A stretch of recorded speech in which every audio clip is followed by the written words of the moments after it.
Hello friends, green mix શાક બનાવવા માટે મેં અહીંયા લીલા વટાણા, લીલા ચણા અને લીલી તુવેર લીધેલી છે. બધી વસ્તુને આપણે કુકરમાં નાખીશું. તેમાં પાણી, નિમક અને સેજ ખાંડ નાખી અને 4 થી 5 વિસલ કરી લેશું. મિક્સર જારમાં મરચાં, લીલા ધાણા ભાજી, નિમક અને સેજ ખાંડ નાખી અને બધી વસ્તુને પીસી લેશું.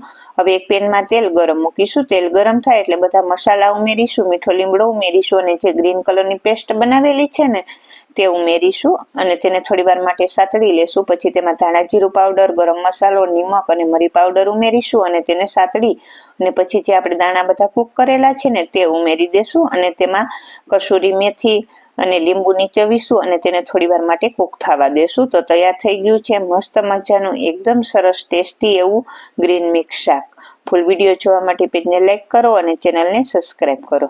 તો તૈયાર છે મસ્ત મજાનું એકદમ સરસ ટેસ્ટી એવું ગ્રીન મિક્સ શાક.